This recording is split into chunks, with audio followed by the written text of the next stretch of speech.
আজহারুল ইসলামের রিভিউ মামলা শুনানির জন্য আজকে রিভিউয়ের আপিল শুনানির জন্য আজকে দিন নির্ধারিত ছিল।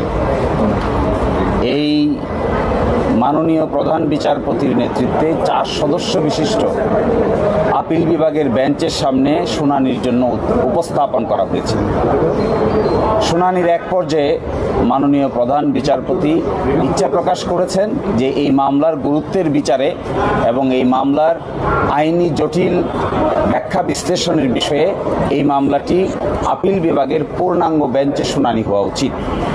এবং এখন যে বেঞ্চে মামলাটি শুনানি উঠেছিল সেখানে 4 সদস্যের বেঞ্চ ছিল, কিন্তু আপিল বিভাগে এখন বিচারক আছেন সব মিলে 7 জন। এই জন্য পরিস্থিতি বিবেচনায়, গুরুত্বের বিবেচনায় এবং এই মামলার উচ্চতার বিবেচনায় এবং আইনের ব্যাখ্যা বিশ্লেষণের বিবেচনায় এই মামলাটি আগামী 6 তারিখে 1 নম্বর আইটেম হিসেবে পূর্ণাঙ্গ বেঞ্চে শুনানির জন্য দিন নির্ধারণ করেছেন। এর পিছনে মূল কারণ হলো যে মামলার আগের রায়কে আমরা চেঞ্জ করতে চাচ্ছি, সেই রায়টি দিয়েছিলেন 5 সদস্য বিশিষ্ট বিচারপতি, আর এখন আজকের যে বেঞ্চ ছিল 4 সদস্য বিশিষ্ট। এই জন্য এই মামলার নিষ্পত্তি নিয়ে ভবিষ্যতে কোনো ধরনের কোনো প্রশ্ন যেন উত্থাপন করা না হয় এবং সঠিকভাবে আইনি ব্যাখ্যা বিশ্লেষণ করে যেন এই মামলাটি নিষ্পত্তি করা যায়, এই জন্যই পূর্ণাঙ্গ বেঞ্চে আগামী 6 তারিখ গুরুত্বের বিবেচনায় কজ লিস্টের প্রথম হিসেবে রেখে এই মামলার শুনানি করার সিদ্ধান্ত নিয়েছেন। একটি কথা এখানে বলা প্রাসঙ্গিক বলে মনে করি, যেহেতু আগে জনাব কাদের মোল্লার মামলা দিয়েই আপিল বিভাগের নিষ্পত্তি শুরু হয়েছিল, এই মামলায় আমরা জনাব কাদের মোল্লা, জনাব মতিউর রহমান নিজামী, জনাব আলী হাসান মুজাহিদ, জনাব মীর কাশেম আলী, জনাব কামরুজ্জামান সহ সকলের মামলার অতীতের রায়ের ব্যাপারে প্রশ্ন উত্থাপন করা হয়েছে। এই জন্যই মাননীয় প্রধান বিচারপতি মনে করছেন যে এত বড় প্রশ্নের সমাধান করার জন্য সুপ্রিম কোর্টের পূর্ণাঙ্গ বেঞ্চ একসাথে বসে যদি এই সিদ্ধান্ত নেন, তবেই এটা আইনের দৃষ্টিকোণ থেকে এবং ভবিষ্যতের দৃষ্টিকোণ থেকে এটি উত্তম হবে। এই বিবেচনায় আজকে 6 মে পরবর্তী শুনানির দিন নির্ধারণ করেছে। আপনারা যে প্রশ্নটা তুলেছিলেন সেটা আমরা প্রশ্ন তুলেছিলাম যে আন্তর্জাতিক আইনের প্রযোজ্য হবে কি না, এই প্রশ্ন উঠেছিল জনাব কাদের মোল্লার মামলায়। সেই মামলায় তখনকার আপিল বিভাগ সিদ্ধান্ত নিয়েছিল যে আন্তর্জাতিক আইনের প্রযোজ্যতার কোনো প্রয়োজন নাই। আমরা এখন এসে বলছি এই যে প্রয়োজন নাই বলেছেন, এটাকে আমরা রিভিউ করতে চাই। আমরা বলছি ফেয়ারনেসের জন্য, ন্যায় বিচারের জন্য আন্তর্জাতিক স্ট্যান্ডার্ডের প্রয়োজনীয়তা থাকতে হবে। এই জন্য প্রধান বিচারপতি সহ আপিল বিভাগ বলছেন এই প্রশ্নের জবাব দেওয়ার জন্য আমাদেরকে পূর্ণাঙ্গ আপিল বিভাগ বসেই এই সিদ্ধান্তটা নিতে হবে। এই জন্যই গুরুত্বের বিচারে এই মামলাটি 6 তারিখে নির্ধারণ করা হয়েছে। আরেকটি ছোট্ট কথা এখানে বলা প্রয়োজন, আগামীকাল থেকে মাননীয় প্রধান বিচারপতি পূর্ব ঘোষিত ছুটির অংশ হিসেবে দেশের বাইরে থাকবেন। এই জন্য 6 তারিখকে ওনারা নির্ধারণ করেছেন 7 জন মাননীয় বিচারপতির সুবিধা অসুবিধা বিবেচনা করে। আমরা আশা করি ওই দিনের পরে আর এই মামলা নতুন করে শুনানির আর কিছু থাকবে না। আমরাও শুনানি শেষ করব, আদালত উপযুক্ত সিদ্ধান্ত এবং ওই দিন ওই মামলার গুরুত্বের বিচারে ফুল বেঞ্চ বসবে।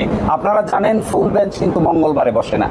এই মামলা শোনার জন্যই ফুল বেঞ্চ মঙ্গলবারে গুরুত্বপূর্ণ মামলা হিসেবে, সেন্সিটিভ, সংবেদনশীল এবং জাতীয়ভাবে ইম্পর্টেন্ট মামলা হিসেবে, জাতীয়ভাবে গুরুত্বপূর্ণ সেন্সিটিভ সংবেদনশীল কেস হিসেবেই এই মামলাটি শুধু শুনানির জন্যই 6 তারিখে আপিল বিভাগের পূর্ণাঙ্গ বেঞ্চ বসবেন। আপনারা এটাও জানেন আপিল বিভাগে নতুন করে 2 জন মাননীয় বিচারপতি অ্যাপয়েন্টমেন্ট পেয়েছেন। আগে ছিলেন 5 জন, এখন হয়েছেন 7 জন। আমরা মনে করি এই মামলার গুরুত্বের বিচারে পূর্ণাঙ্গ বেঞ্চে শুনানিই হবে এই মামলার প্রতি ন্যায় বিচার। আন্তর্জাতিক আইন বললে আমাদের ফাঁসি হতো না, তাই তো?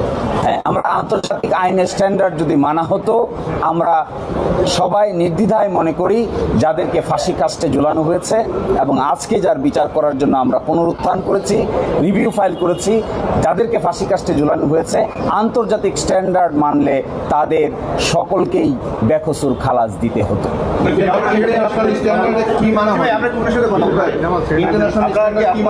আপনারা কি কিছুটা হতাশ 8 মাসে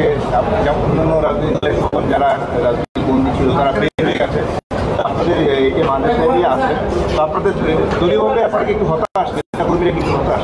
না, আমরা হতাশ নই, তবে আমরা খুব বিস্মিত এবং ব্যথিত যে 5ই আগস্টের সরকার পরিবর্তনের পর যারা আওয়ামী ফ্যাসিবাদের হাতে মজলুম ছিল, অন্যায়ভাবে আটছিল, অন্যায় বিচারে তাদেরকে ফাঁসি দেওয়া হয়েছে, গুম করা হয়েছে, অন্যায়ভাবে শাস্তি দেওয়া হয়েছে, প্রায় সকলেই তারা কিন্তু মুক্তি পেয়ে গিয়েছে। কিন্তু আমাদের মজলুম জননেতা এটিএম আজহারুল ইসলামের বিরুদ্ধে আনিত যে সমস্ত মিথ্যা অভিযোগ, তার কোনো একটি অভিযোগের সাথে তার সম্পর্ক নেই। এটা আদালতে আমাদের পক্ষ থেকে আইনজীবীরা যতটুকুভাবে সেটা প্রমাণ করতে সক্ষম হয়েছেন।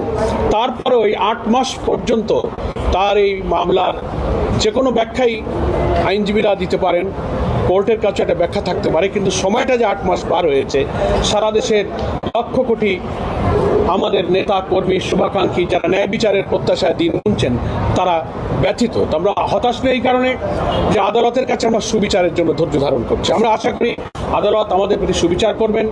আমাদের সম্মানিত আইনজীবী আপনাদের কাছে আদালতের প্রসিডিউর এবং বিধানগুলো উল্লেখ করে আজকে আদালতের যে নির্দেশনা সেটাও আপনাদের কাছে ব্যক্ত করেছেন। আমরা ধৈর্য ধরব, আদালতের নিয়মের প্রতি আমরা শ্রদ্ধাশীল, কিন্তু আমরা আশা করব যে পাবলিক যে পারসেপশন এবং তিনি যে মজলুম এবং সকলেই মুক্তি পেলেন, একটা লোক মুক্তি পেলেন না, এ জবাব এ দায় শুধু আমাদের নয়, এদেশের জনগণের, সরকারের, প্রশাসনের। আর জুডিশিয়ারিতে যারা আছেন তারাও মানুষ, তাদেরও বিবেক আছে। সেদিকেই আমরা একটি রাজনৈতিক দলের কর্মী হিসেবে সকলের দৃষ্টি আকর্ষণ করতে পারি। একটা হিসাব কি দেওয়া যায়, মানে জামাতের এখন পর্যন্ত রাজনৈতিক মামলায় বিভিন্ন কারাগারে বা সারা দেশে কি পরিমাণ নেতাকর্মী এখনো বন্দী আছে? এটা আরো পরে বলা যাবে। আমরা তো আদালতের প্রক্রিয়াতেই নির্দোষ প্রমাণিত হয়ে কিছু মামলায় আমরা খালাস পাচ্ছি, অব্যাহতি পাচ্ছি। সেই সংখ্যাটা অ্যাকুরেট পরিসংখ্যানটা তো দিতে আরো আমাদের সময় লাগবে, প্রক্রিয়াটা চলমান। তবে এখনো আমাদের অনেক বন্দীরা কারাগারে আছে। একটা ছোট্ট কথা শুধু, এই মামলা নিয়ে যারা দেশে বিদেশে পৃথিবীর বিভিন্ন জায়গা থেকে উদ্বেগ প্রকাশ করছেন, আমরা তাদের উদ্বেগের প্রতি শ্রদ্ধাশীল এবং সম্মান জানাই। আমরা মনে করি যারা এই উদ্বেগ প্রকাশ করছেন তারা নিতান্তই নিজের আবেগ অনুভূতি প্রকাশ করে ভালো কিছুর প্রত্যাশা করছেন, এবং এই ভালো কিছুর প্রত্যাশার জন্য 6 তারিখে যদি ফুল বেঞ্চে মামলা শুনানি হয় এবং ভালো কোনো আউটকাম আমরা আনতে পারি, আশা করি সকলেই সাদরে এই ভালো আউটকামকে গ্রহণ করে নিজেরা নিজের মন থেকে খুশি অনুভব করবে। নিবন্ধনের বিষয়ে লাস্ট আপডেটটা কি, ওটা কি করবেন? যে নিবন্ধনের মামলাটি আদালতে 3 দিন শুনানি হয়েছে, পার্ট হার্ড ম্যাটার বা আংশিক শ্রুত বলা হয়েছে। এটি আরও 1বার বা 2বার শুনানি হওয়ার প্রয়োজনীয়তা রয়েছে। তো আগামীকালকে থেকে মাননীয় প্রধান বিচারপতি দেশের বাইরে থাকবেন, উনি আসার পরেই আমরা নিবন্ধনের মামলাটির বাকির যে আংশিক অংশটুকু বাকি আছে সেটা শুনানি হবে, এবং শুনানি শেষে আমরা এটাও প্রত্যাশা করি যে নিবন্ধনের মামলাও আমরা ভালো ফলাফল পাবো ইনশাআল্লাহ। একই সাথে নিবন্ধনের সাথে জামায়াতে ইসলামীর প্রতীকের একটি প্রশ্ন বারবার আসে। আপনারা জানেন সুপ্রিম কোর্টের একটি ফুল কোর্টের রেজলিউশন অনুযায়ী একটি সিদ্ধান্ত তারা নিয়েছিলেন। সে ব্যাপারে আমরা সুপ্রিম কোর্ট সহ নির্বাচন কমিশনকে এটি স্পষ্ট করব যে সুপ্রিম কোর্টে যে সিদ্ধান্তটি নিয়েছেন ফুল কোর্টে, এটি মূলত কোনো আদালতের সিদ্ধান্ত নয়, এটি হলো কিছু প্রশাসনিক কথা। এই আগামীতে যখন নিবন্ধনের মামলা নিষ্পত্তি হবে, একই সাথে জামায়াত ইসলামীর দাঁড়িপাল্লার প্রতীকেরও নিষ্পত্তি হবে ইনশাআল্লাহ। ইন্টারন্যাশনাল স্ট্যান্ডার্ড কোনগুলি মানা হয় না, এটা যদি বলতেন।